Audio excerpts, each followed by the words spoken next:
これからみんなでめちゃくちゃ踊って騒ごう騒ごう。 Le Gai Savoir. Une émission de Raphaël Antoven avec Paola Rehman. À la lecture, Valérie Long. Et à la réalisation, Philippe Baudouin.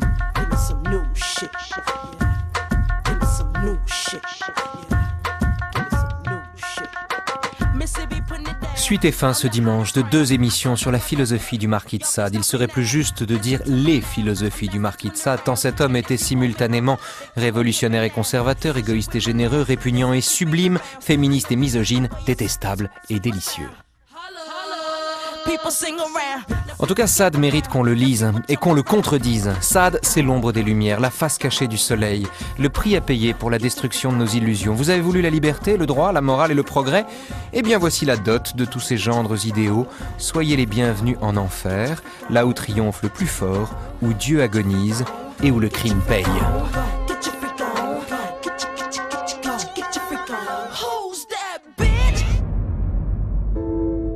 Quel est l'objet de l'homme qui jouit? N'est-il pas de donner à ses sens toute l'irritation dont ils sont susceptibles, afin d'arriver mieux et plus chaudement, au moyen de cela, à la dernière crise? Crise précieuse qui caractérise la jouissance de bonne ou mauvaise en raison du plus ou du moins d'activité dont s'est trouvée cette crise. Or, n'est-ce pas un sophisme insoutenable que d'oser dire qu'il est nécessaire pour l'améliorer qu'elle soit partagée de la femme? N'est-il donc pas visible que la femme ne peut rien partager avec nous sans nous prendre, et que tout ce qu'elle dérobe doit nécessairement être à nos dépens? Et de quelle nécessité est-il donc, je le demande, qu'une femme jouisse quand nous jouissons?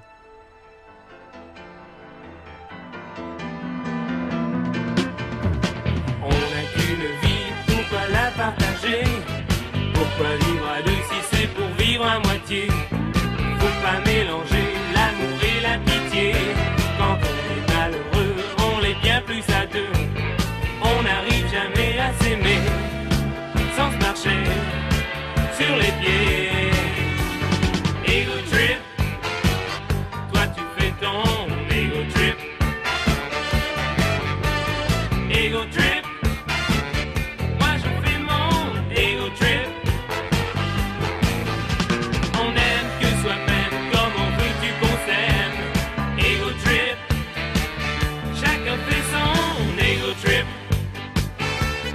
Bonjour Paola. Bonjour Raphaël. Eh bien, vous parlez, la semaine dernière, on parlait de la misogynie de Sade. Bon, voilà, le texte le prouve admirablement. Et en même temps, j'ai envie de dire, comme Choderlos de Laclos le faisait pour ses liaisons dangereuses, que c'est un livre qu'on devrait donner à lire aux jeunes filles avant de se marier. Ah, vous diriez ça, vous? Bah oui, pourquoi pas, pour les prévenir. Ah oui, pour les prévenir de ce qui les attend, effectivement. C'est-à-dire qu'il y a plus de culpabilité à ne rien dire, évidemment, avant l'heure. Vous vous souvenez, dans Une vie de Maupassant, ça n'a rien à voir avec ça, mais Une vie de Maupassant, la pauvre Jeanne va se marier avec Julien, qu'elle trouve très beau, etc. Et ses parents, surtout sa mère, la baronne Adélaïde, qui pèse 300 livres, n'osent pas lui dire ce qui l'attend dans la nuit. Alors le père est là, il peut pas dire ça à sa fille, et la mère est là, elle peut pas dire ça à sa fille, et finalement il lui dit « Allez ma fille, Dieu te garde, mon enfant », et puis il la laisse entre les bras de son mari qui la viole, évidemment, pendant la nuit. Donc, en un sens, effectivement, il faudrait peut-être mettre ce livre entre les mains inexpertes pour les avertir de ce qui les attend. C'est pas le texte où Sade est le plus féministe, quand même. Parce qu'il y a des passages où Sade est objectivement féministe. Il y a des tas de moments où Sade défend le droit pour les femmes de coucher avec l'homme de leur choix, naturellement, défend aussi la possibilité pour les femmes de s'unir, et défend la prostitution au nom du fait que la prostitution, c'était l'argument du Parti de l'amour dans les années 70 et du drapeau rose, défend le fait que la prostitution soit une manière pour les femmes, justement, de se défendre et de s'unir contre la méchanceté des hommes. Mais dans ce texte, en fait, ce que Sade, surtout, démontre, c'est l'impossibilité d'un plaisir commun.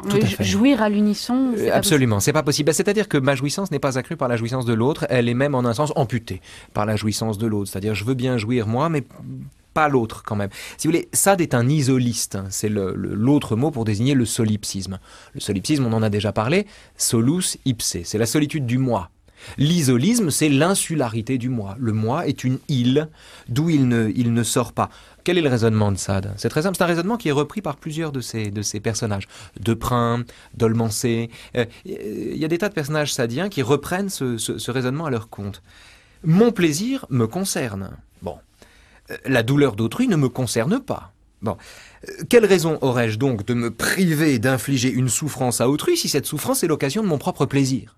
La souffrance d'autrui ne me fait pas mal, elle me fait plaisir. Bon, pourquoi me priverais-je de faire du mal à autrui? Mais excusez-moi, mais est-ce qu'on peut parler de solipsisme quand la douleur de l'autre nous donne du plaisir? C'est qu'il y a tout de même un lien avec l'autre dans ce cas-là. Vous êtes trop rapide pour moi, Paola. Vous êtes trop rapide, parce que c'est ça le problème, c'est là que le bas blesse. Je voudrais, alors, pour le coup, reparcourir un tout petit peu les étapes que vous venez de brûler en une question. D'abord, il faut bien comprendre, donc, je le disais tout à l'heure, à quel point Sade est l'envers des Lumières, ou leur face cachée. Pourquoi? Parce que les Lumières reposent sur le sentiment que les hommes doivent être égaux entre eux. Or, l'égalité vient du fait biblique, que je ne dois pas infliger à autrui ce que je n'aimerais pas qu'il me fasse. Et pourquoi? Parce qu'autrui est un autre moi-même. On retrouve ici un problème qui est un problème cartésien. C'est le problème de la méconnaissance d'autrui, si vous voulez. Je ne connais autrui, chez Descartes, que par analogie avec moi. Bon, autrui, c'est un autre moi-même, ce qui veut dire que, en reconnaissant autrui, je méconnais ce qui fait son altérité. C'est pas en tant qu'autre que je reconnais autrui, c'est en tant qu'alter ego, ou alter égal. Le résultat de ça, c'est que, comment dire, pour admettre autrui, quand autrui n'est que mon alter ego, je ne sors pas de moi. Et ça, vous voyez, Paola, c'est la malformation congénitale de l'idée d'universel. C'est le vice natal de l'idée d'universel. C'est un peu comme un souffle au cœur de l'idée d'universel. Parce que l'idée d'universel repose malgré tout sur la méconnaissance de l'altérité de l'autre. Il y a un conflit entre l'universel et la différence. C'est pas à vous que je vais l'apprendre, et c'est pas aujourd'hui qu'on le découvre. L'universel naît du sentiment que les hommes sont tous semblables et que l'autre est un autre moi-même. Ce faisant, je respecte l'autre, mais je le nie comme autre. Je l'épargne, mais je m'en fous. Car c'est moi que j'épargne en l'épargnant lui. Sade permet de comprendre cette malformation de l'idée d'universel, ce vice natal. L'universel naît de l'égoïsme. C'est un peu comme Luke Skywalker qui découvre qu'il est le fils de Dark Vador, si vous voulez. C'est un problème, voilà. Alors bien sûr, c'est Luke Skywalker, il est magnifique, tout le monde s'identifie à lui, mais son ADN, c'est quand même celui de Dark Vador. Obi-Wan never told you what happened to your father. He told me enough. He told me you killed him. No. I am your father. Pour le meilleur, l'universel produit les droits de l'homme. Bon, très bien. C'est-à-dire le droit de moi étendu à l'humanité tout entière. Pour le pire, l'universel justifie la colonisation. Ou bien, ce qui est moins grave, la condescendance des gens qui demandent à l'autre de correspondre à l'idée charitable qu'ils en ont. Alors, moi, c'est étrange parce que ce passage m'évoque un passage des Confessions de Rousseau qui pourrait être, en fait, j'ai l'impression, totalement l'opposé, les antipodes de ce passage. Vous savez que Sade, pardonnez-moi de vous interrompre, vous savez que Sade, en prison, a réclamé les Confessions de Rousseau. Vous voulez lire les Confessions de Rousseau pour écrire les 120 journées de Sodome. Allez-y, pardon. Justement parce que un passage qui est très, très connu des lycéens, des étudiants, c'est le passage de la culpabilité que le jeune Jean-Jacques éprouve parce qu'il a volé le ruban et qu'une... Il laisse accuser Marion. Voilà, et ce sentiment cuisant de pitié et de culpabilité, il est totalement... c'est l'anti-sadisme, non ? Oui et non. Enfin, oui, peut-être, certainement. Sur le papier. Bon, comme on dit d'une équipe qu'elle est bonne sur le papier, si vous voulez. En pratique, je suis pas sûr, parce qu'il y a une telle volupté de la culpabilité chez Rousseau. D'ailleurs, ce passage n'est pas loin du passage de la fessée, où il raconte le plaisir qu'il éprouve à recevoir une fessée. Il y a un tel plaisir, une telle complaisance dans la culpabilité. Il prend tellement son pied à se battre la coulpe, si vous voulez, que je ne suis pas certain qu'on soit ici dans un altruisme totalement débarrassé de tout soupçon de plaisir égoïste. Si vous voulez, tant qu'il y a du plaisir, c'est louche. En un sens. Tant qu'il y a du plaisir, ça renvoie à soi, ça renvoie à moi. Et c'est vrai que chez Sade, ce débat sur l'universel, qui en fait n'est pas formalisé explicitement en termes d'universel dans les termes qu'on a posés tout à l'heure, chez le marquis de Sade, mais ce débat existe et il prend la forme d'un débat sur le plaisir. Le plaisir, c'est-à-dire, n'est-il pas visible que la femme ne peut rien partager avec nous sans nous prendre et que tout ce qu'elle dérobe doit nécessairement être à nos dépens? En d'autres termes, Si je jouis, je ne veux pas que l'autre jouisse. L'autre est là pour mon plaisir. Alors, vous avez dit tout à l'heure, c'est l'impossibilité d'un plaisir commun. Si vous voulez, c'est l'idée que, au fond, chez Sade, il n'y a aucune différence entre la masturbation et la masturbation à deux, en quoi consiste l'acte sexuel. Lucrèce lui-même, d'ailleurs, dans De la nature, ne dit pas autre chose. Tous les moyens sont bons pour se débarrasser, dit Lucrèce, de cette liqueur qui devient incommode, il pense aux hommes, quand on la garde en soi trop longtemps. La seule différence, en fait, entre la masturbation et le sexe à 2 ou le sexe à 8 ou à 40, parce qu'on est chez le marquis de Sade, c'est que se masturber consiste à faire l'amour avec soi en pensant à quelqu'un d'autre. Alors que faire l'amour consiste à se masturber avec quelqu'un d'autre tout en ne pensant qu'à soi. Et ça, c'est la position sadienne. Enfin, position, si j'ose dire. Or, les prémices, et non pas les préliminaires, sont extrêmement fortes. Son raisonnement repose sur l'idée qu'un homme n'est pas un autre homme, ou qu'un homme n'est pas une autre femme, qu'un individu n'est pas le partenaire avec lequel il prend son plaisir, et que par conséquent, son plaisir n'est pas celui d'autrui, et qu'en un sens, tout partage est sinon impossible, en tout cas illusoire. Mais et c'est là que votre objection de tout à l'heure, Paola, est très forte, quoi. Je crois que c'est un raisonnement faux. C'est un raisonnement faux. C'est un raisonnement auquel, encore une fois, on aurait tort d'opposer la morale. La morale d'un plaisir commun, l'expérience d'un plaisir accru par le sentiment que l'autre éprouve lui-même du plaisir, etc. Chacun sa vie, si vous voulez. C'est pas l'objet du jour. On n'est pas là pour parler de soi. C'est pas le problème. On est là pour partir de soi, mais pas pour parler de soi. C'est un raisonnement, je crois, 2 fois faux. On peut lui objecter la grandeur du partage. Bon, mais l'expérience du partage. Mais je crois surtout que Sade est en désaccord avec lui-même. Et c'est ce que vous pointiez tout à l'heure, Paola. Ce que vous disiez tout à l'heure du plaisir. Quelle était l'objection que vous me faisiez tout à l'heure? C'est que jouir aux dépens de l'autre, ça reste jouir avec l'autre, d'une certaine manière. Exactement. C'est de la même manière que Sade, au fond, se contredit quand il critique toute norme naturelle, on l'a vu dimanche dernier, quand il critique toute normativité naturelle, avant d'inviter ses personnages à suivre les desseins présomptifs de la nature, qui exigent le triomphe du plus fort. Au fond, on ne suit pas la nature quand elle nous prescrit de faire l'amour pour se reproduire, mais on suit les desseins de la nature quand elle porte en triomphe le plus fort. Bon, donc il y a déjà une contradiction. De la même manière, je crois qu'il se met le doigt dans l'œil quand il raconte que le plaisir n'est jamais accru par le plaisir d'autrui, mais qu'il est possible en revanche de jouir de la souffrance d'autrui. On ne peut pas dire l'un et l'autre. C'est là que ça coince. Si le plaisir d'autrui m'est indifférent, alors sa douleur doit l'être aussi. C'est pas parce que la vertu ne paye pas que le crime paye. C'est pas parce que le plaisir d'autrui m'est indifférent que sa douleur m'est délicieuse. Je n'ai que faire de la douleur d'autrui comme je n'ai que faire de son plaisir. Imaginons que je me fiche du plaisir de l'autre, sa douleur m'est aussi indifférente. La raison pour laquelle le plaisir d'autrui m'est indifférent, c'est qu'autrui n'est pas moi. Or, si autrui n'est pas moi, que voulez-vous, sa douleur m'est aussi indifférente que son plaisir. Et quand il dit le contraire, Sade se trahit lui-même, en fait bascule dans la méchanceté, c'est-à-dire dans la morale, ce qui est encore pire que la méchanceté. Donc vous voyez, d'une part, il se contredit. Il se contredit parce que autrui ne m'est pas tellement indifférent, puisque sa douleur me fait plaisir. Il parle même de l'ébranlement des nerfs. Il dit, les nerfs sont plus vivement ébranlés par la douleur que par le plaisir. Alors, il y a une différence de degré chez Sade. Donc il justifie comme ça la prééminence de la douleur sur le plaisir. Mais dans les deux cas, ça ne fonctionne pas, parce que dans les deux cas, il montre bien qu'on a besoin de l'autre. De la même manière que quand on est égoïste, on ne peut pas se passer du suffrage d'autrui ou du regard d'autrui. On en a besoin comme de l'air qu'on respire. Le solipsiste a besoin de l'autre, ne peut pas s'en passer, même s'il le méconnaît comme autre. Et puis le deuxième point, c'est que il est évident que Sade vante la douleur comme d'autres vantent le partage ou le respect. Autrement dit, Sade se contente d'inverser les valeurs, de marcher sur la tête, mais il reste dépendant du système qu'il combat. Voyez ? C'est pour ça qu'on ne fait pas la morale contre ça. On ne fait pas la morale à Sade. Ça n'a pas de sens. C'est inefficace. Ce serait morale contre morale, au fond.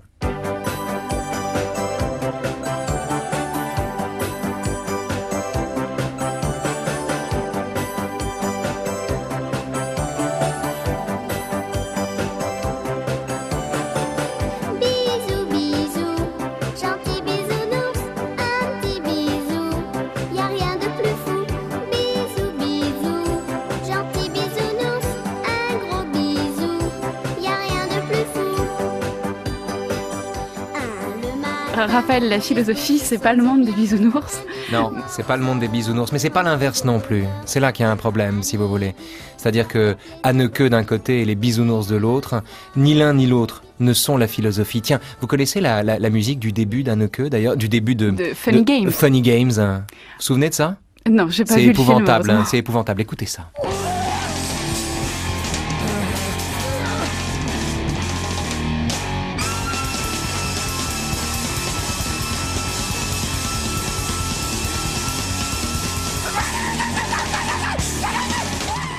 Qu'est-ce que vous préférez, ça ou les bisounours, Paola? Entre la peste et le choléra, franchement.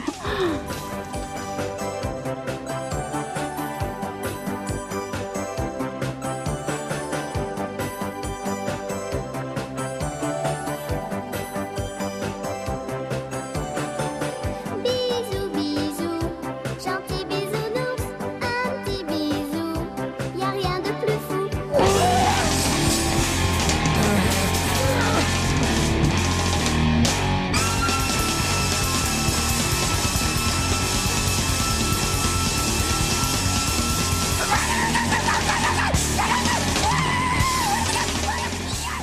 Vous savez quoi, Raphaël, je préfère encore ça, en fait. Oui, mais parce que Sade ne fait que se lire, on ne l'écoute pas, mais au fond, ce qu'il raconte, c'est la même chose que Anneke dans Funny Games, c'est-à-dire une absence totale d'horizon, une absence totale d'espoir.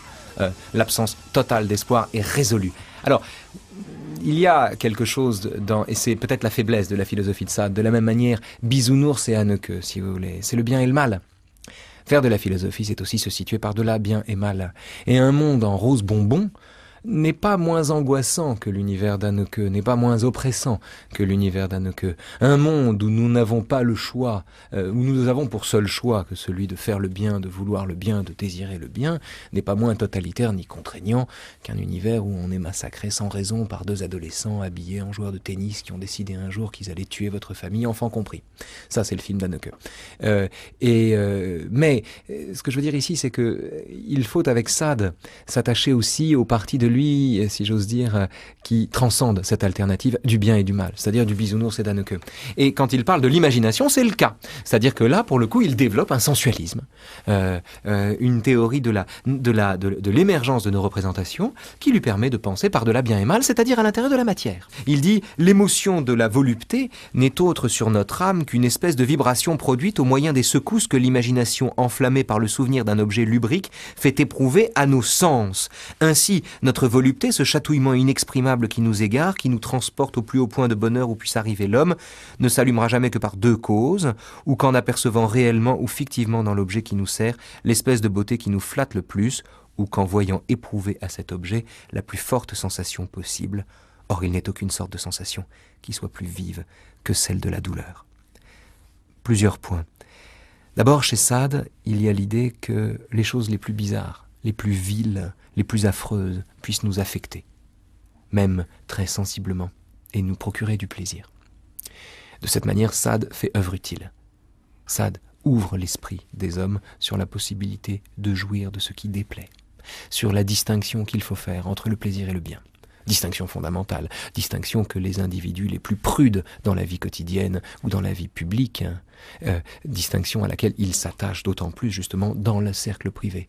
Personne ne se conduit plus dans le cercle privé comme un animal que celui qui fait la morale en public. Mais en même temps, il y a vraiment quelque chose chez Sade comment dire, c'est une sophistique sadienne. Le chatoiement des apparences, les jeux de miroir, les jeux de représentation sont essentiels chez Sade. De là, toutes les mises en scène ou partouzes, où les jeunes filles sont déguisées avec des tresses, où elles doivent mimer la cérémonie, tel usage. Tout ça est parfaitement mis en scène, calibré. C'est des ballets. Et tout cela vient du fait aussi que les apparences l'emportent évidemment sur l'essence, sur la vérité. Et dans le même temps, comment dire, les impressions sont plus excitées par le spectacle qui semble les contredire. Et l'envers de la médaille, c'est qu'on peut objecter à toutes les théories qui se trouvent dans les livres de Sade le fait que, au fond, ces théories ne sont elles-mêmes que le fruit de leurs impressions. C'est-à-dire que si on suit Sade jusqu'au bout, on peut soumettre les théories de chacun à l'égoïsme de chacun, au corps de chacun, et que par conséquent ces théories ne valent pas un clou.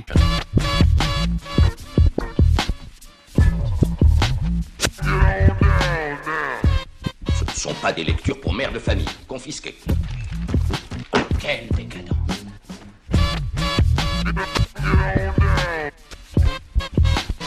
Confisquées. Quelle décadence.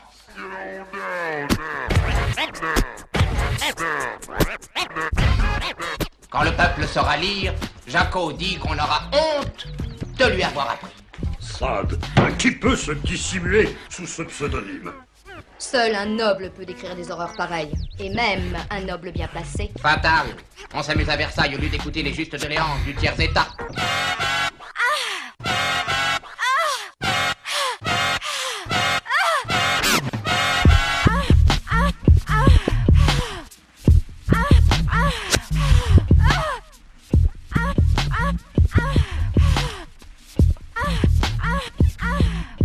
Sade, qui peut se dissimuler sous ce pseudonyme?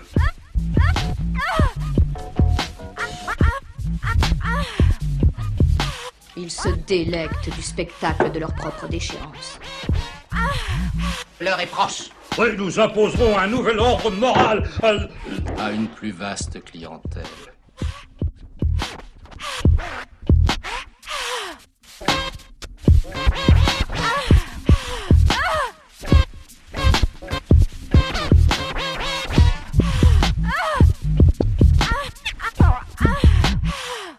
Silence, catin! Pourquoi est-ce que la représentation, ou même la lecture de ce qui est abject et de ce qui est sordide, en quoi est-ce qu'on peut la justifier, dire qu'elle n'est pas gratuite chez Sade ou chez Pasolini? Je ne sais pas. En fait, il faudrait, pour répondre à votre question, convoquer les souvenirs de son aïeul, de l'aïeul qu'on porte en soi, c'est-à-dire les souvenirs de l'enfant que nous avons été, vous et moi, vous il y a moins longtemps que moi, mais enfin, les souvenirs de l'enfant que nous avons été et qui, au hasard d'un furetage dans la bibliothèque parentale, est tombé sur un ou deux textes épouvantables et a ressenti à cet instant les premières émotions, leur complexité, la douleur qui va avec, les premières émotions qui accompagnent la lecture de textes comme cela. Mais n'est-ce pas justement, enfin je ne sais pas, mais n'est-ce pas justement une expérience philosophique, puisque la philosophie doit tout dire, elle ne doit pas tomber dans la complaisance, comme parfois on l'a dit à Anneke, mais ça doit dire, c'est une expérience de révélation qui est... Absolument, il faut tout dire. Alors la question c'est, est-ce qu'on dit tout quand on est dans l'obscénité ? Je ne suis pas sûr de ça. Je ne suis pas sûr que l'impudeur en dise plus que la pudeur, si vous voulez, dans la mesure où la pudeur, nul n'ignore ce que cache la pudeur. Nous savons tous les organes que nos vêtements dissimulent, si vous voulez. Nul n'ignore ce que cache la pudeur. Donc, que montre l'impudeur, sinon ce dont nous savons déjà que ça existe. Est-ce qu'il n'y a pas de la complaisance, justement, dans l'obscénité? Et dans une obscénité qui, se présentant comme obscène, assume son obscénité et, par conséquent, considère qu'elle dit tout ce qu'il y a à dire. Je ne suis pas sûr qu'on en dise plus quand on est dans l'obscénité, justement. Mais il est vrai que pour un enfant ou un adolescent, c'est stupéfiant. Alors un adolescent, vraiment on parle à l'époque, enfin en ce qui me concerne en tout cas, où Internet n'existait pas, c'est-à-dire où les premières émotions étaient des émotions livresques, parce qu'il n'y avait qu'une seule télé dans la maison, si vous voulez, et que par conséquent le film du samedi soir passé minuit, c'était pas pour nous. En revanche, dans la bibliothèque, il y avait des choses épouvantables. Et ces choses-là, on les retrouve. Ces choses-là, on les identifie. Et tous les enfants qui sont nés dans un endroit, qui ont eu la chance de naître dans un endroit où il y avait une bibliothèque, ont d'une manière ou d'une autre fait cette expérience, compris cette expérience, vécu là quelque chose d'extrêmement intense. Mais passé la volupté douloureuse de la découverte de ces premiers textes, les 11 000 verges d'Apollinaire, les infortunes de la vertu, peu importe, ça peut être une bande dessinée de Martin Véron, peu importe si vous voulez, peu importe les sources de l'expérience. Reste à savoir si cette expérience est une expérience philosophique ou si c'est un masque de plus. De la même manière, tiens, qu'un enfant qui va sur Internet aujourd'hui pour aller sur un site de cul, fait une représentation de la sexualité qui est aux antipodes et, alors évidemment pas chez le Marquis de Sade, mais bon, et des sentiments qui peuvent accompagner le fait de faire l'amour, et de la façon dont les choses se passent, si vous voulez. Se fait une représentation pyramidale, ou démesurée, ou totalement hors sujet, ou alors au contraire facilitée des rapports sexuels. De la même manière que la représentation est faussée par l'obscénité des films pornographiques ou de la production médiocre pornographique à laquelle on a droit sur Internet, la représentation est également faussée par la lecture du Marquis de Sade, où l'on vit malgré tout dans un monde parallèle, c'est-à-dire un monde dont nous sommes éloignés non pas tant par son extravagance, je crois, que par son systématisme, que par son esprit systématique, que par le fait que c'est noir tout le temps, si vous voulez, que c'est constamment noir. Et c'est en cela qu'il y a quelque chose... Encore une fois, hein, c'est une chose de dire que la vertu n'est pas toujours récompensée et qu'il arrive que le crime paye. C'en est une autre de dire que la vertu est toujours punie et que le crime paye toujours. Parce que dans ces conditions, non seulement on est méchant, mais surtout on produit une structure morale, c'est-à-dire on méconnaît le monde, on méconnaît le réel, à la manière dont l'enfant qui découvre le Marquis de Sade ou qui surfe sur Internet méconnaît tout simplement la sexualité, c'est-à-dire en l'occurrence l'amour. Et dans quel projet doit-on lire Sade d'ailleurs? Est-ce que c'est un projet... Enfin, je veux dire, il y a des gens qui lisent délibérément Sade avec un projet de violence, mais pourtant, par hasard, je suis tombée sur en faisant des recherches, Sade qui disait qu'il fallait lire son œuvre selon un principe de délicatesse. Alors ça m'a quand même un petit peu étonnée. Et j'ai pas compris. Je ne sais pas où il parle d'un principe de délicatesse. Je Il ne sais pas fait... où il le dit, mais c'est très joli, hein, c'est très fort. Hein. Si on réfléchit un tout petit peu, qu'est-ce que c'est que la délicatesse, en l'occurrence? La délicatesse, c'est une manière justement de s'en prendre à la brutalité de celui qui juge. La brutalité de celui qui juge, c'est celui qui condamne à tout prix, quoi qu'il arrive, la position sadienne, au fond, et qui considère que ces livres infâmes méritent le bûcher une fois pour toutes. La délicatesse, la finesse de jugement, est une façon, alors ça peut être de goûter le style sadien, qui est un écrivain extraordinaire, qui est un remarquable styliste. Ça peut être aussi de repérer les contradictions éventuellement à l'intérieur du système de Sade, et des contradictions qui tiennent au fait que c'est un système, justement, les contradictions internes qui tiennent au fait que c'est un système. La délicatesse, ça peut être aussi de remarquer ce que j'ai pas fait. Des différences entre les différents théoriciens du mal chez Sade. Parce qu'il y a des options différentes. Il y a des théoriciens plus ou moins violents. Par exemple, dans la philosophie dans le boudoir, vous avez 4 personnages principaux. Eugénie de Mistival, qui a 15 ans, la jeune Eugénie, celle dont le nom signifie la bien-née, celle par conséquent qu'il faut corrompre, c'est-à-dire éduquer, et la philosophie dans le boudoir est à cet égard un texte ouvertement révolutionnaire, il n'y a pas de doute, puisqu'il s'agit de prendre une aristocrate qui s'est juste donné la peine de naître pour lui montrer tout ce qu'elle a à apprendre, c'est-à-dire tout ce qu'elle a à devenir. Alors évidemment, ça se fait dans un sens pour le Marquis de Sade, mais là c'est un texte ouvertement progressiste. Voilà une jeune fille qui commence jeune fille, qui finit femme accomplie, qui n'a plus peur ni de la douleur, qui n'a pas froid aux yeux, si vous voulez. Bon. Donc il y a Eugénie, Madame de Saint-Ange, la bien nommée, la corruptrice, la tentatrice, l'épouvantable, celle qui n'aime rien tant que d'être foutue par 2 hommes, c'est elle qui le dit. Bon. Et puis 2 personnages masculins, le chevalier, qui est le frère de Madame de Saint-Ange, dont Madame de Saint-Ange aime beaucoup le membre, comme elle dit, enfin elle le dit autrement, il faudra qu'on parle de l'inceste d'ailleurs, Dolmancé. Dolmancé, c'est le Marquis de Sade. Clairement. Dolmancé, c'est celui qui ressemble le plus, en tout cas, aux théories les plus constantes du Marquis de Sade. Et on trouve dans les propos de Dolmancé une sorte de résumé, de synthèse de tout ce que pense le Marquis de Sade à tous égards. Que ce soit la violence, le plaisir, la douleur, le fait pour un homme de devenir une femme, Sade, premier penseur du genre, puisqu'il dit pour un homme qu'il faut faire la femme, et c'est le cas de Dolmancé, l'obsession pour la sodomie, l'obsession littérale, c'est-à-dire le fait de ne jamais concevoir. Dolmancé est vierge. Ou plus exactement, Dolmancé est puceau. Dolmancé n'a jamais fait l'amour réglementairement, si j'ose dire. Il n'est passé que par là.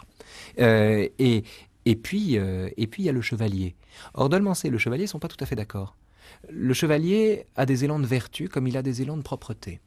Par exemple, après une scène d'orgie, il demande aux femmes d'aller au bidet, d'aller se laver.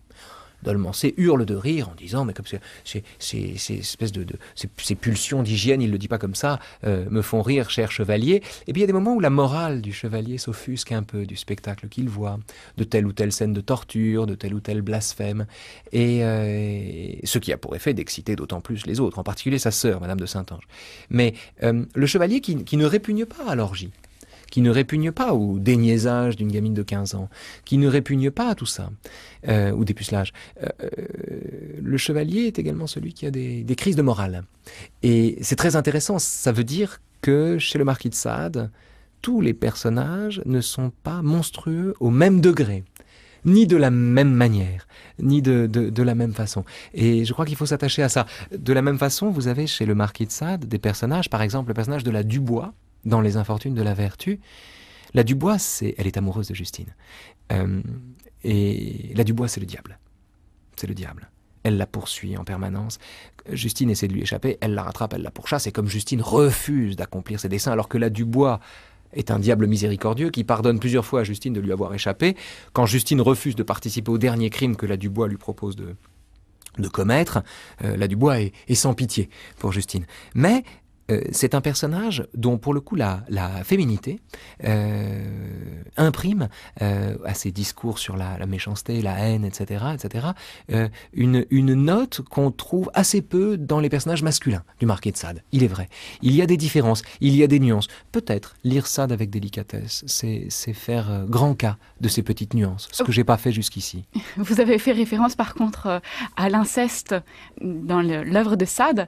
Alors, je propose d'écouter un passage qui est intéressant par ses contradictions et qui me fait penser au titre d'un essai dont j'ai oublié l'auteur, qui était « Sade incesticide ». Ah, c'est bien.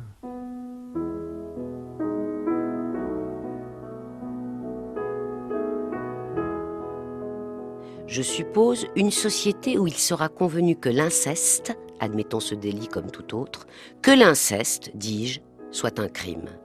Ceux qui s'y livreront seront malheureux. Parce que l'opinion, les lois, le culte, tout viendra glacer leur plaisir. Ceux qui désireront le commettre, ce mal, et qui ne l'oseront d'après ses freins, seront également malheureux. Ainsi la loi qui proscrira à l'inceste n'aura fait que des infortunés.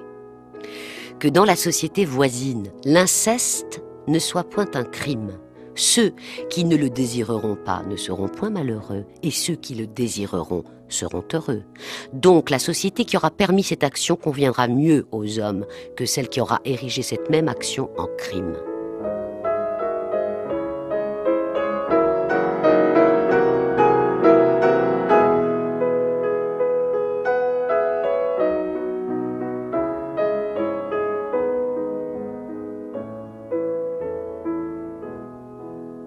Ce qu'on pourrait opposer à Sade, c'est que celui qui désire l'inceste, on peut penser qu'il le désire justement parce que c'est interdit. Donc du moment où on lève l'interdit, est-ce que les libertins, est-ce que les sadiques prennent toujours plaisir à l'inceste? Est-ce qu'ils continuent de le désirer? S'il n'y avait pas de loi, quel serait l'intérêt de la transgression? Et de ce point de vue, Sade ressemble à Saint-Augustin d'ailleurs, puisque Saint-Augustin éprouve sa liberté par la liberté qu'il a de faire le mal, et de désirer le mal pour lui-même. C'est le fameux épisode du vol de poire dans les confessions. La liberté s'éprouve par la transgression. La transgression n'est possible que par l'interdit. Déconstruire la structure de l'interdit de l'inceste, du tabou de l'inceste, peu importe, déconstruire cette structure, c'est en un sens en enlever la saveur à celui qui pourrait en trouver. Retirer la saveur de cela à celui qui pourrait en trouver. C'est un peu comme ces sociétés, vous savez, c'était Marcella Yacoub, tiens, un moment qui pensait à une société se serait appelée Post-Sexopolis, c'est elle qui l'écrit, une société dans laquelle, en gros, il serait, je le dis de mémoire, mais je ne trahis pas son propos, hein, je m'en voudrais, une société dans laquelle, en gros, faire l'amour à un arrêt de bus serait aussi naturel que d'acheter une baguette, si vous voulez, voilà. C'était une société qui cesserait de faire de la sexualité un problème, un tabou, etc. Ce serait sinistre, hein. Ce serait lugubre. Alors là, il y a le problème spécifique de l'inceste qui, en amont de toute considération sur la parenté, si vous voulez, on va en parler après,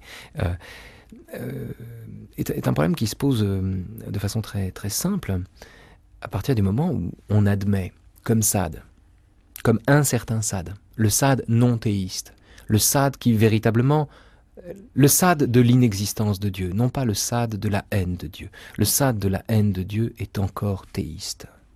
Le Sade de la neutralité naturelle, du silence de la nature, et non pas le Sade de la normativité naturelle dictant aux hommes la victoire du plus fort. Donc, si l'on s'en tient au Sade irrationaliste, immanentiste, véritablement athée, ou plus qu'athée, le Sade qui fait de Dieu au fond une fausse question. Si l'on s'en tient à celui-là, l'inceste devient un problème indépendamment de la volupté de la transgression, si vous voulez. Parce qu'il n'y a pas de phénomènes moraux. Il n'y a qu'une interprétation morale des phénomènes. Donc, qu'y a-t-il à reprocher dans ces cas-là à l'inceste? Il faudrait que le bien et le mal soient inscrits dans nos corps, à même la chair, pour que l'inceste fût un crime. S'il n'y a pas de phénomènes moraux, où est le problème de l'inceste? De même que, je pense, dans un autre texte, Sade, enfin un avatar de Sade, je ne sais pas comment le dire, explique qu'il n'y a aucun lien sacré ou distinctif de parenté entre l'enfant ou la sœur et le frère. Donc dans ce cas-là, d'où provient la volonté de le rompre? Il y a... chez le marquis de Sade, vous avez des apologies de l'inceste. Dans la français, encore un effort, si vous voulez être républicain, c'est-à-dire à l'intérieur de la philosophie dans le boudoir, le moment de ce discours qui est lu par le chevalier, par le frère de Madame de Saint-Ange, dans ce discours, il y a notamment une défense de l'inceste. Une défense de l'inceste par la géographie, notamment. Il dit ceci... L'inceste est-il dangereux? Non, sans doute. Il étend les liens des familles et rend par conséquent plus actif l'amour des citoyens pour la patrie. Il nous est dicté par les premières lois de la nature, nous l'éprouvons. Et la jouissance des objets qui nous appartiennent nous sembla toujours plus délicieuse. Les premières institutions favorisèrent l'inceste, on le trouve dans l'origine des sociétés. Il est consacré dans toutes les religions, toutes les lois l'ont favorisé. Si nous parcourons l'univers, nous trouverons l'inceste établi partout. Les nègres de la côte du Poivre et de Rio Gabon prostituent leurs femmes à leurs propres enfants. L'aîné des fils au royaume de Juda doit épouser la femme de son père. Les peuples du Chili couchent indifféremment avec leurs sœurs, leurs filles, et épousent souvent à la fois la mère et la fille. J'ose assurer en un mot que l'inceste devrait être la loi de tout gouvernement dont la fraternité fait la base. Comment des hommes raisonnables purent-ils porter l'absurdité au point de croire que la jouissance de sa mère, de sa sœur ou de sa fille pourrait jamais devenir criminelle? N'est-ce pas, je vous le demande, un abominable préjugé que celui qui paraît faire un crime à un homme d'estimer plus pour sa jouissance l'objet dont le sentiment de la nature le rapproche davantage? On devrait préciser ici que les opinions exprimées dans cette émission, naturellement, n'engagent pas les auteurs et que la société n'est pas concernée par les propos que nous lisons ici, puisqu'il s'agit du marquis de Sade. Mais c'est intéressant de voir comment, au fond, Sade se situe hors de toute sphère morale, ou prétend se situer hors de toute sphère morale. S'il n'y a pas de phénomène moraux, l'inceste n'est pas un crime. Et d'ailleurs, les corps n'y sont pas hostiles, enfin, le corps n'est pas incompatible pour l'inceste. Il n'y a pas incompatibilité, il y a incompatibilité d'humeur, mais il n'y a pas incompatibilité entre les organismes. Et Sade, qui multiplie les incestes dans son livre, le défend contre toute forme morale. Et en fait, il se sert de l'inceste. En fait, il se sert de l'inceste pour étendre la question à toutes les actions, comme il dit, maladroitement considérées comme criminelles. Vous comprenez ? Il y a, enfin, avec Sade, on peut faire à Sade le reproche qu'on fait aux penseurs politiques qui enseignent l'essence machiavélienne de la politique. C'est-à-dire qu'on peut reprocher à Sade de ne pas nous montrer un monde rose, de ne pas avoir repeint le monde au fond, de ne pas avoir donné au monde la couleur que la morale voudrait lui trouver. On peut reprocher à Sade de n'avoir pas fait ça. Mais dans le même temps, est-ce que cet homme n'est pas de meilleure compagnie que ceux qui disent « l'inceste est une monstruosité, mettons-la dans un tiroir ». Un jour, je me souviens, à la radio, je m'étais un peu accroché avec une dame qui était psychanalyste et qui m'expliquait qu'il faudrait interdire la lecture du marquis de Sade aux enfants de moins de 18 ans. Et ça me semblait très étrange, parce que c'est quand même quelqu'un qui a lu Freud qui dit ça. Or, que je sache, Freud, dont la lecture n'est pas interdite aux moins de 18 ans, elle est même recommandée. Freud dit pire que le marquis de Sade. Puisque Sade au moins s'amuse de l'inceste.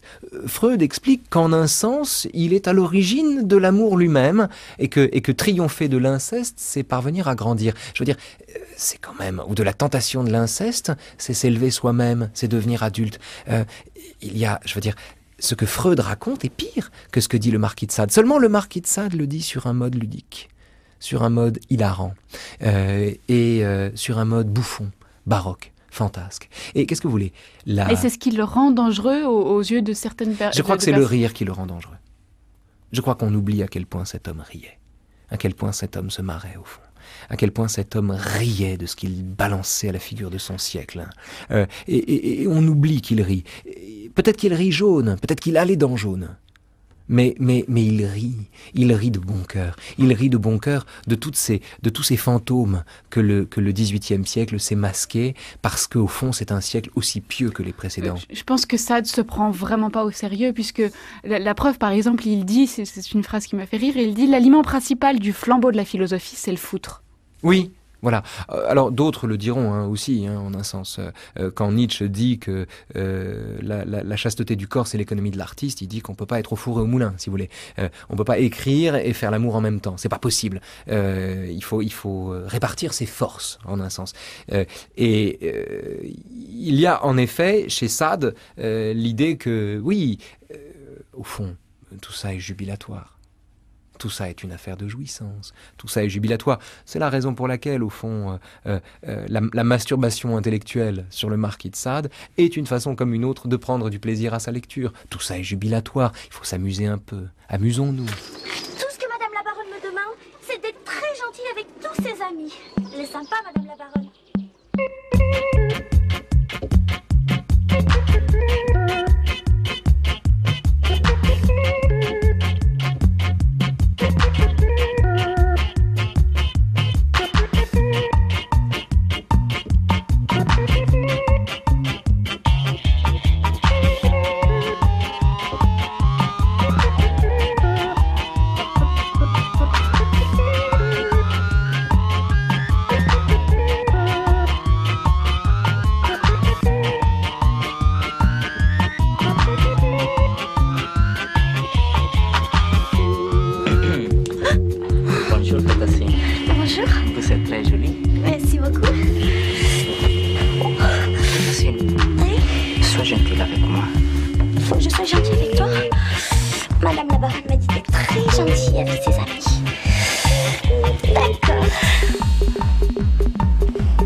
ne prenant pas au sérieux celui qui avait la sagesse de se prendre si peu au sérieux qu'il envoyait à la figure de son siècle toutes les images et tous les reflets que son siècle ne voulait pas voir, c'est-à-dire le XVIIIe siècle. Ça qui est intéressant, c'est que Sade, c'est un progressiste qui s'en prend aux progressistes. C'est pour ça qu'il a l'air conservateur. Sade, il s'en prend aux partisans du progrès, il s'en prend aux défenseurs de l'humanité triomphante. Sade, c'est à eux qu'il s'en prend. Ce sont eux, ses adversaires. Oh, il aurait eu des adversaires beaucoup plus pieux, autrement, ouvertement pieux, s'il était né un siècle ou 2 siècles plus tôt. Bon, voilà, ça aurait été Rabelais. Voilà. Et en un sens, il aurait été beaucoup plus fréquentable parce que ses adversaires auraient été beaucoup plus caricaturaux. Les vrais adversaires de Sade, c'est pas les curés. C'est trop facile. C'est trop facile à déconstruire. L'Église, c'est trop facile de montrer l'hypocrisie de l'Église. C'est trop simple. Ça tombe sous le sens, presque. En revanche, s'en prendre aux progressistes, s'en prendre aux rousseauistes, s'en prendre à ceux qui parient sur la vertu des hommes quand on supprime en eux tout ce que la société y a déposé de tentateurs ou de corrupteurs, s'en prendre à ceux qui, comme Diderot, parient sur l'éducation, justement. Sur l'éducation vers le bien, ou identifie l'éducation à un mieux-être, à un gain, s'en prendre à ceux qui veulent rendre la philosophie populaire, par exemple, en expliquant que, au fond, le peuple ne mérite rien d'autre que d'être marché dessus, parce que le peuple ne sait que combattre pour sa servitude, comme s'il s'agissait de son salut, et qu'au fond, avant la Révolution, le peuple était pauvre, et qu'aujourd'hui, après la Révolution, le peuple est pauvre, mais en plus il est bête. Ce que dit Sade. Sade ne doit qu'au hasard de ne pas avoir eu la tête coupée. Oui, il le doit au hasard, un hasard biographique, mais c'est un autre sujet. Je veux dire, lui-même, effectivement. Mais ça, c'est pas une garantie, si vous voulez. On peut se faire couper la tête et être un sale type pendant la Révolution française, en particulier pendant la Terreur révolutionnaire, où toutes les têtes tombaient. Mais c'est intéressant qu'il ait pour adversaire, il a des types bien pour adversaire. Il a des gens courageux. Il a des gens qui ne désespèrent pas de l'humain pour adversaire. C'est ça ses vrais ennemis, c'est ça ses vrais adversaires, parce qu'il leur ressemble, parce qu'il est fait du même métal. Il est fait du même métal, mais il est leur face obscure, il est leur face cachée. C'est l'envers de Diderot, c'est l'envers de Rousseau, c'est l'envers de Voltaire, dont il partage l'humour, dont il en un sens, dont il sanctifie l'humour. Disons qu'il remplace l'humour de Voltaire par sa propre ironie, il remplace l'optimisme anthropologique de Rousseau, genre l'homme est bon par nature, ce que Rousseau n'a jamais vraiment dit, mais bon, par un pessimisme, une noirceur absolue. Il remplace le sentiment chez Diderot que l'éducation est une conquête de liberté, par le sentiment que l'apprentissage de l'éducation, c'est aussi apprendre à soumettre les autres, et non pas à élever les autres. Bref, il prend le contre-pied, la face cachée, la face obscure de chacun de ces points de vue. Et il n'a peur de rien. Il n'a pas peur de parler d'inceste. Pour en faire l'apologie, peut-être. Il se grise à l'idée d'en faire l'apologie, ça l'amuse beaucoup. Mais il n'en a pas peur. Et en cela, il y a quelque chose d'intéressant chez Sade. Cet écrivain est caricatural parce qu'il est systématique. Mais en même temps, rien de ce qui est humain ne lui est étranger. Il n'y a pas de monstrueux chez Sade. C'est le grand paradoxe d'ailleurs. Si vous voulez, la compagnie de celui qui pense l'inceste, ou qui le regarde en face, ou qui en voit la réalité, encore une fois, de la même manière qu'il vaut mieux discuter avec un machiavélien qui déteste Machiavel qu'avec un professeur de vertu qui ne croit pas à ce qu'il enseigne, il vaut mieux discuter avec un homme qui parle de l'inceste qu'avec celui qui ne veut pas le regarder. Mais vous parliez de monstre, mais est-ce que Sade, lui, a son monstre ? Il y a une semaine, on parlait du dieu qui voudrait haïr. Est-ce que ça serait le monstre de Sade ? Oui, je crois. Le monstre de Sade, c'est au fond tout ce que les hommes créent pour se masquer un monde qui n'est pas fait pour leur faire plaisir. C'est tout ce que les hommes se proposent ou s'inventent, toutes les histoires que les hommes se racontent pour ne pas regarder le monde en face. Parmi ces histoires, il y a notamment la question de la parenté, telle qu'elle est mise en œuvre, par exemple, dans la philosophie dans le boudoir.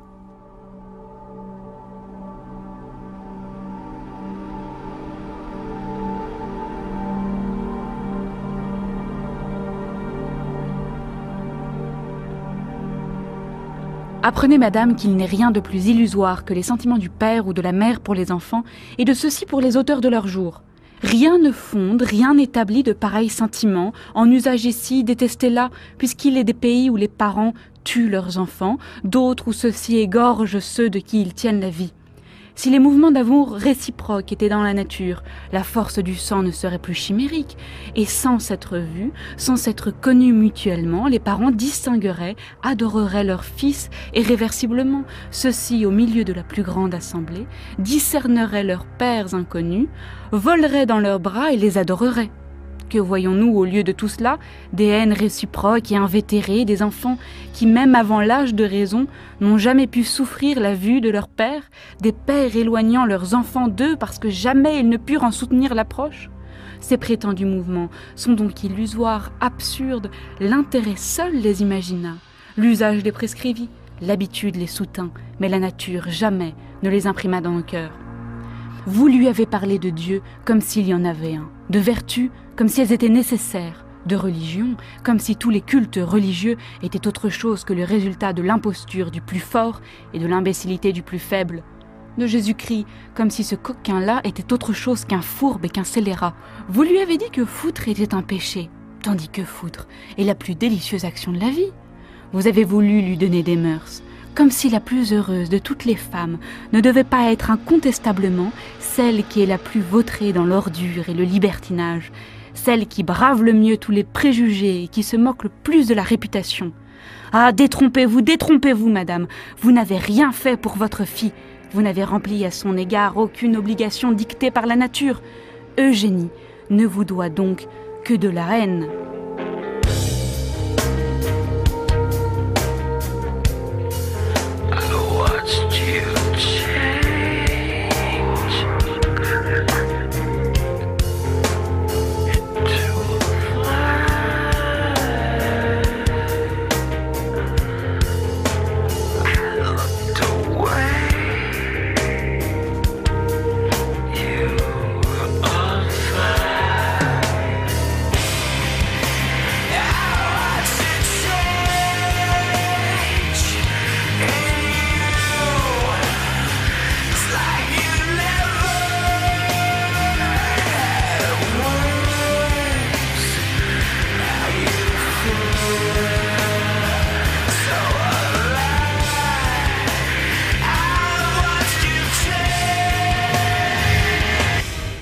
Mais en fait, c'est un petit peu ce texte, c'est un petit peu comme quand Roland va expliquer pourquoi est-ce qu'il va violer Justine. Là, on est dans la philosophie dans le boudoir, et c'est un texte qui précède le moment où la fille Eugénie va violer sa mère, Madame de Mistival. Oui, c'est vrai, on est juste avant. On est juste avant le moment où Madame de Mistival, mystifiée par les instituteurs immoraux, plus exactement édifiée par les instituteurs immoraux qui lui montrent... Et le fait qu'elle soit mystifiée justifie d'autant plus son viol, c'est un blasphème. En fait, elle est mystifiée par son mari, Monsieur de Mistival, qui, obtenant les faveurs de Madame de Saint-Ange, obtient également d'elle elle obtient de lui, en échange de ses faveurs, qu'il envoie Madame de Mistival pour constater l'état dans lequel Eugénie se trouve à la fin de la journée. C'est-à-dire après une journée d'orgie où elle découvre tous les plaisirs disponibles. Bon. Et Madame de Mistival arrive, elle s'indigne de tout ça, elle voit sa fille en bien mauvaise compagnie, et on fait la morale à Madame de Mistival. On lui dit, mais madame, c'est vous qui êtes impolie, d'abord, vous arrivez sans prévenir, tu parles, il le savait déjà, mais bon. Et puis surtout, qu'est-ce que votre fille vous doit? Qu'est-ce que votre fille vous doit? Est-ce que c'est les quelques gouttes de foutre que votre mari a cru bon de déverser dans votre vilain corps qui justifie l'autorité que vous avez sur votre fille? Non. Est-ce que c'est l'éducation qu'elle a reçue de vous? Ça n'est pas une éducation, c'est une inculcation qu'elle a reçue de vous. C'est pas une éducation, c'est un emprisonnement qu'elle a reçu de vous. Elle ne vous doit que la haine. Elle ne vous doit rien. Et la chimère du lien de parenté, genre la chair de ma chair ou le sang de mon sang, cette chimère-là est la première à combattre, la première à détruire, dans une perspective révolutionnaire, qui est celle de la philosophie dans le boudoir. C'est-à-dire qu'il faut détruire la parenté.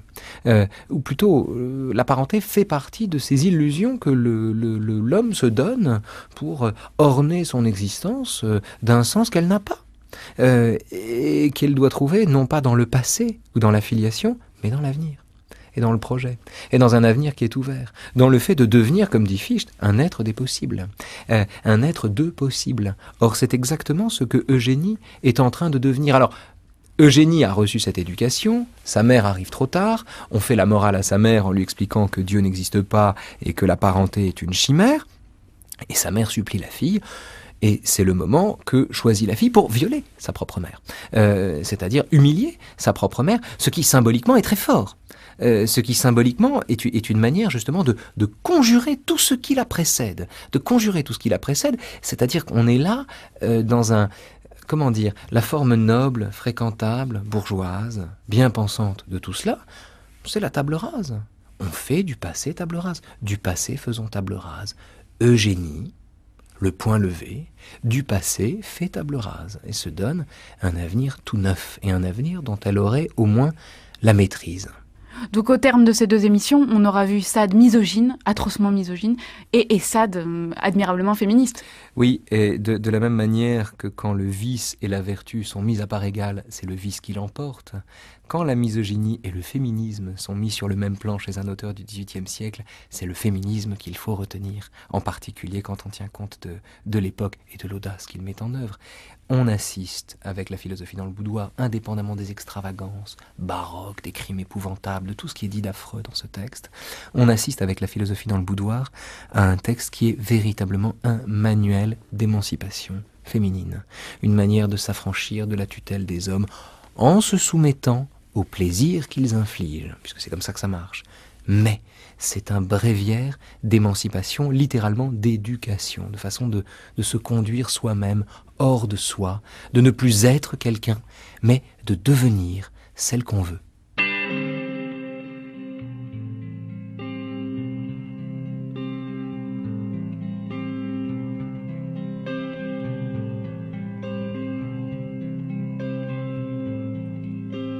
I heard there was a secret chord that David played and it pleased the Lord, but you don't really care for music, do you? Merci Paola, merci à tous, à Philippe Baudouin, notre réalisateur, et Michel Mestre, notre technicien. The baffled king composing hallelujah. Merci à Alice Ramon, notre attachée de production. On en a fini provisoirement avec Les infâmes délices du marquis de Sade. À vous de jouer maintenant, à vous de jouir, si j'ose dire, à vous de lire ces textes sombres, délirants, rigoureux, rocambolesques, jubilatoires.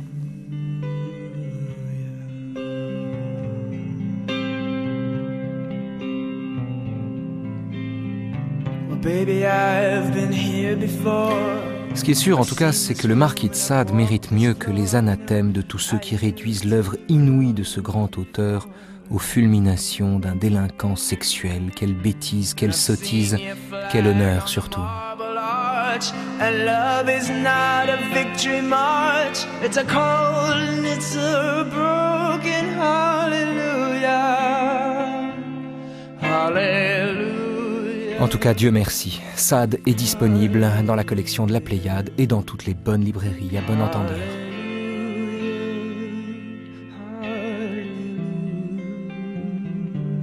En ce qui nous concerne, on se retrouve la semaine prochaine pour étudier un texte qui n'est pas moins sulfureux, en fait qu'il est même davantage, de la nature des choses, le poème de Lucrèce. Well, there was a time when you let me know what's really going on below.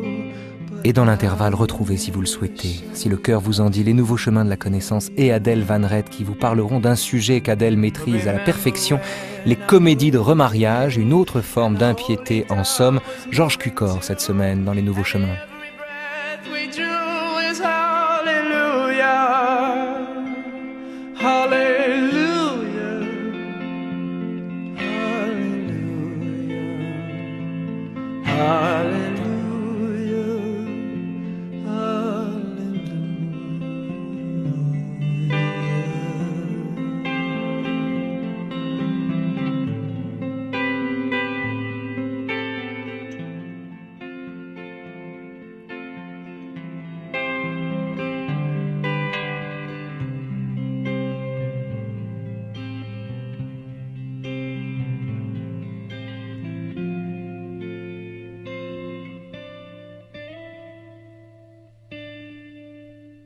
Maybe there is a God above, but all I've ever learned from love was how to shoot somebody who outdrew you.